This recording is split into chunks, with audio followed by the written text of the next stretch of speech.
Hi friends, இன்னைக்கு free home baking classல plum cake எப்படி செய்யலாம்ன்றத பார்க்கலாம்.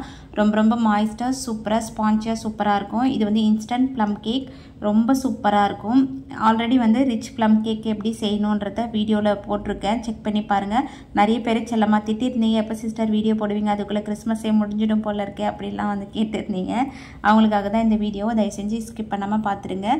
இப்போ பார்த்தீங்கன்னா ஒரு ட்ரையான பவுலில் 4 முட்டை வந்து எடுத்திருக்கேன். அது கூட வந்து ஒரு பிஞ்ச் அளவுக்கு சால்ட்டு சேர்த்துக்கோங்க. சேர்த்துட்டு கரெக்டாக ஒரு நிமிஷம் அளவுக்கு ஃபஸ்ட்டு பீட் பண்ணிவிடுங்க. பீட் பண்ணிவிட்டு அதுக்கப்புறம் வந்து 200 கிராம் அளவுக்கு நான் சுகர் எடுத்திருக்கேன். சுகர் எடுத்து கொஞ்சம் கொஞ்சமாக சேர்த்து முட்டை நல்லா திக்காக வந்து வர வரைக்கும் நல்லா பீட் பண்ணி எடுத்துக்கோங்க. ஒரு 5 நிமிஷம் ஆகும் பீட் பண்ணுறதுக்கு. ஃபஸ்ட்டு ஸ்பீட்லேயே வச்சு பீட் பண்ணி எடுத்துக்கோங்க. ஹை ஸ்பீடு வந்து கண்டிப்பாக வந்து போகாதீங்க. ஏன்னா வந்து முட்டை நல்லா பொங்கி வந்துடும். பேக் ஆனதுக்கப்புறம் கேக்கோட சைஸ் வந்து சின்னதாகிடும். அதனால் வந்து ஃபஸ்ட்டு ஸ்பீட்லேயே வச்சு ஒரு 5 நிமிஷம் தான் நம்மளுக்கு கண்டிப்பாக தேவைப்படும். நல்லா வந்து பீட் பண்ணதுக்கப்புறம் எந்த அளவுக்கு வந்துருக்குன்றத காட்டுறேன். இதில் வந்து இந்த ப்ளம் கேக்கில் வந்து நான் கரம் மசாலா தூள் வந்து சேர்த்துருக்கேன். அதோட ஃப்ளேவர் உங்களுக்கு பிடிக்காது அப்படின்னா நீங்கள் வந்து சர்க்கரை இப்போ எடுத்துருக்கேன் இல்லையா, அதில் வந்து அந்த சர்க்கரை வந்து பவுடர் பண்ணிக்கோங்க. பவுடர் பண்ணும்போது ஒரு சின்ன துண்டு அளவுக்கு பட்டை, 2 கிராம்பு, 2 ஏலக்காய், ட்ரை ஜிஞ்சர் வந்து கொஞ்சமாக எடுத்துக்குங்க. இதை 4த்தையும் சேர்த்து நல்லா பவுடர் பண்ணிவிட்டு ஜலிச்சுக்குங்க. ஜலிச்சிட்டிங்கன்னா அந்த ஃப்ளேவர் மட்டும் அந்த சுகரில் வந்துடும்.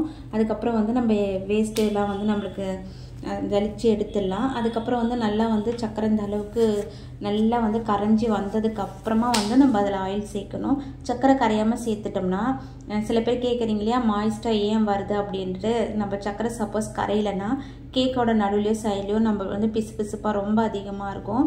அதுக்கப்புறம் இந்த அளவுக்கு பீட் பண்ணதுக்கப்புறம் ஒரு 150 கிராம் அளவுக்கு ஆயில் சேர்த்துட்டு ஒரு 30 செகண்ட் மட்டும் நல்லா பீட் பண்ணி எடுத்துக்கோங்க ஃபஸ்ட்டு ஸ்பீடில் வச்சுட்டு. அதுக்கப்புறம் வந்து பீட்டர் வந்து நம்மளுக்கு தேவைப்படாது. ஆயில் சேர்த்ததுக்கப்புறம் நம்ம விஸ்க்கு அப்படி இல்லைன்னா ஸ்பேச்சுலா எதனா வச்சுட்டு கொஞ்சம் கொஞ்சமாக நம்ம எடுத்து வச்சுருக்கேன். 200 கிராம் மைதா, 1 டீஸ்பூன் அளவுக்கு பேக்கிங் பவுடர், 1/2 டீஸ்பூன் அளவுக்கு பேக்கிங் சோடா, 1 டீஸ்பூன் அளவுக்கு கரம் மசாலா, கொஞ்சமாக ஒரு 1/4 ஸ்பூன் அளவுக்கு ட்ரை ஜிஞ்சர் பவுடர் வந்து இது கூட நான் சேர்த்துருக்கேன். இது எல்லாத்தையும் சேர்த்து லைட்டாக வந்து பொறுமையாகவே மிக்ஸ் பண்ணிக்கோங்க. நல்லா வந்து இந்த மாதிரி மிக்ஸ் ஆகணும். நீங்கள் சப்போஸ் முட்டையோட சைஸ் வந்து சின்னதாக இருக்குன்னா கண்டிப்பாக தண்ணியோ பாலோ வந்து சேர்த்துடாதீங்க. இப்போ வந்து 300 கிராம் அளவுக்கு நான் ட்ரை ஃப்ரூட்ஸு நட்ஸுக்கு வந்து நான் பாதாம் வந்து சின்ன சின்னதாக கட் பண்ணி போட்டிருக்கேன். இதில் வந்து ட்ரை ஃப்ரூட்ஸ் என்னென்ன சேர்த்துருக்கேன்னா திராட்சை, டூட்டி ஃப்ரூட்டி, அப்புறம் கிரேப்ஸ் வந்து பிளாக் கிரேப்ஸ் வந்து நான் வந்து இதில் கொஞ்சம் கம்மியாக தான் சேர்த்துருக்கேன். இது எல்லாத்தையும் வந்து ஒரு 300 கிராம் வர வரைக்கும் சேர்த்துக்கோங்க. அப்போ தான் வந்து கேக் சாப்பிடும் போது டேஸ்ட் வந்து சூப்பராக இருக்கும். ரொம்ப கம்மியாக சேர்த்துட்டிங்கன்னா அந்த அளவுக்கு நல்லா இருக்காது. அந்த ப்ளம் கேக்குக்கு டேஸ்ட்டே வந்து நிறைய நம்ம ட்ரை ஃப்ரூட் சேர்க்கறதுனால தான் டேஸ்ட் வந்து சூப்பராக இருக்கும். இது எல்லாத்தையும் சேர்த்துட்டு அதாவது நம்ம இந்த ட்ரை ஃப்ரூட்ஸை வந்து சேர்க்கும் போது அதில் ஒரு 2 டேபிள் ஸ்பூன் அளவுக்கு மைதா மாவு சேர்த்துட்டு நல்லா மிக்ஸ் பண்ணிவிட்டு ஃபஸ்ட்டு வந்து எடுத்து வச்சிட்டிங்கன்னா அதில் இருக்க வந்து மாய்ஸ்டெலாம் போயிட்டு நல்லா ட்ரையாக இருக்கும். பேட்டர் வந்து கண்டிப்பாக திக்காக தான் இருக்கணும். அதுக்கப்புறம் வந்து நம்ம எல்லாத்தையும் மிக்ஸ் பண்ணதுக்கப்புறம் 1 டீஸ்பூன் அளவுக்கு கேரமல் கலர் வந்து சேர்த்துட்டு ரொம்ப அதிகமாக சேர்த்துட்டிங்கன்னா கண்டிப்பாக வந்து கேக் வந்து கசப்பாக இருக்கும். கரெக்டாக 1 டீஸ்பூன் அளவுக்கு சேர்த்துட்டு பாருங்கள். அப்படி கலர் ரொம்ப கம்மியாக இருக்குன்னா இன்னும் கொஞ்சம் வந்து சேர்த்துக்குங்க. சேர்த்துட்டு நம்ம எடுத்து வச்சுருக்க ட்ரை ஃப்ரூட்ஸ் நட்ஸை வந்து இது கூட வந்து சேர்த்துட்டு நல்லா மிக்ஸ் பண்ணி எடுத்துடுங்க. எனக்கு வந்து இன்றைக்கி வந்து முட்டையோட சைஸ் வந்து கொஞ்சம் பெருசாக இருந்ததுனால இந்த அளவுக்கு வந்து லூஸாக இருக்குது. சப்போஸ் உங்களுக்கு திக்காக இருக்குன்ட்டு தண்ணியோ பாலோ தயவு செஞ்சு சேர்த்துடாதீங்க. இதில் வந்து சேர்க்கக்கூடாது. பேட்டர் வந்து கண்டிப்பாக திக்காக தான் இருக்கணும். இப்போ இதில் ட்ரை ஃப்ரூட்ஸ் நட்ஸை வந்து நான் அப்படியே வந்து சேர்த்துருக்கேன் இல்லையா, இந்த மாதிரி சேர்க்க வேண்டாம்னா நான் ஏற்கனவே வந்து போட்டிருக்கேன் இல்லையா அந்த மெத்தடில் வந்து நீங்கள் செஞ்சிங்கன்னா ஒரு 300 கிராம் அளவுக்கு எடுத்துகிட்டு அதுக்கப்புறம் அதே மெத்தடை வந்து நீங்கள் செஞ்சு இதில் சேர்த்துக்கோங்க. ரொம்ப சூப்பராக இருக்கும். அந்த மாதிரி செஞ்சாலும் ரொம்ப டேஸ்ட்டாக சூப்பராக இருக்கும். இந்த மாதிரி சேர்த்தாலும் ரொம்ப வித்தியாசம்லாம் இருக்காது. ரொம்ப சூப்பராக இருக்கும். அதே மாதிரி ரேட் எப்படி ஃபிக்ஸ் பண்ணுறதுன்னு வந்து கேட்டிருக்கீங்க. ஒரு சிஸ்டர் வந்து ப்ரௌனிக்கு வந்து ரொம்ப நாளாக டவுட் கேட்டிருக்கீங்க. ப்ரௌனி வந்து ஏன் ரொம்ப ட்ரையாக இருக்குன்னு. நீங்கள் பேக் பண்ணதுக்கப்புறம் அதை வந்து கிளிங் ரேப் பண்ணிவிட்டு ஏர்டைட் பாக்ஸில் ஸ்டோர் பண்ணிக்கோங்க. அப்போ தான் வந்து ட்ரை ஆகாது. சப்போஸ் அப்படி பண்ணி உங்களுக்கு ட்ரை ஆகுது அப்படின்னா நீங்கள் வந்து பட்டர் வந்து இன்னும் ஒரு ஸ்பூன் அளவுக்கு அதாவது ஒரு 50 கிராம் எடுக்கிறீங்கன்னா ஒரு 60 கிராம் அளவுக்கு எடுத்து பாருங்கள். அப்படியும் வந்து அதிக ட்ரையாக இருக்குன்னா கண்டிப்பாக உங்களுக்கு காம்பவுண்ட் சாக்லேட் இருக்கு இல்லையா அதை வந்து வேறு ஒரு பிராண்டு வந்து மாற்றி செஞ்சு பாருங்கள். கண்டிப்பாக இந்த குட்டி குட்டி டிப்ஸ் எல்லாம் மாற்றி செஞ்சு பார்த்துட்டு எப்படி வந்ததுன்னு கூட சிஸ்டரையும் கூட கமெண்ட் பாக்ஸில் ஷேர் பண்ணிக்கோங்க. இப்போ நம்ம அந்த பேட்டரை வந்து 9 இன்ச் கேக் டின்னில் ஊற்றிட்டு அது மேலே வந்து ட்ரை ஃப்ரூட்ஸு நட்ஸ் இது எல்லாத்தையும் வந்து கண்டிப்பாக சேர்த்துக்குங்க. அப்போ தான் வந்து பேக் ஆகும்போது நல்லா க்ரன்ச்சியாக சூப்பராக இருக்கும் அந்த நட்ஸ் எல்லாம்.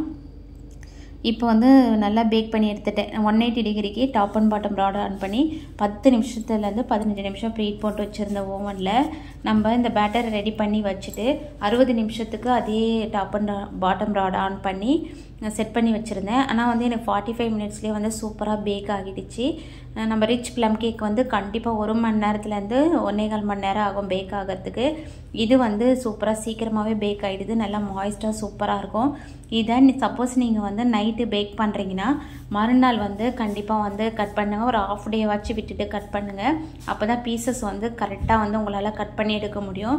நீங்கள் பேக் ஆகிட்டு ஒரு 1 மணி நேரத்தில் கட் பண்ணணுன்னா கண்டிப்பாக இந்த மாதிரி பீசஸ் வரவே வராது. ஏன்னா ப்ளம் கேக் ஆடுறதுக்கு வந்து ரொம்ப டைம் எடுத்துக்கும். அதுக்கப்புறம் வந்து கட் பண்ணிவிட்டு பேக் பண்ணி கொடுங்க. ரேட்டு வந்து எப்படி ஃபிக்ஸ் பண்ணணும்னு கேட்குறீங்க. நான் சொல்கிற ரேட்டை உங்கள் ஏரியாவில் வந்து நீங்கள் ஃபிக்ஸ் பண்ணி சேல் பண்ணிங்கன்னா அந்த அளவுக்கு வந்து கஸ்டமர் வாங்க மாட்டாங்க. நீங்கள் எந்த அளவுக்கு பொருள் சேர்க்குறீங்களோ அதை வந்து ஒரு நோட்டில் எழுதி வச்சுக்கோங்க.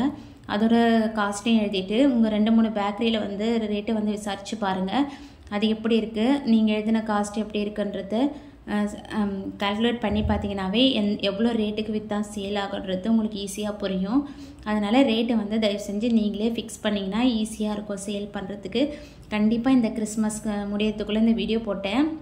உங்களுக்கு யூஸ்ஃபுல்லாக இருக்குன்னு நினச்சிங்கன்னா கண்டிப்பாக நம்ம சேனலை சப்ஸ்கிரைப் பண்ணி சப்போர்ட் பண்ணுங்கள்.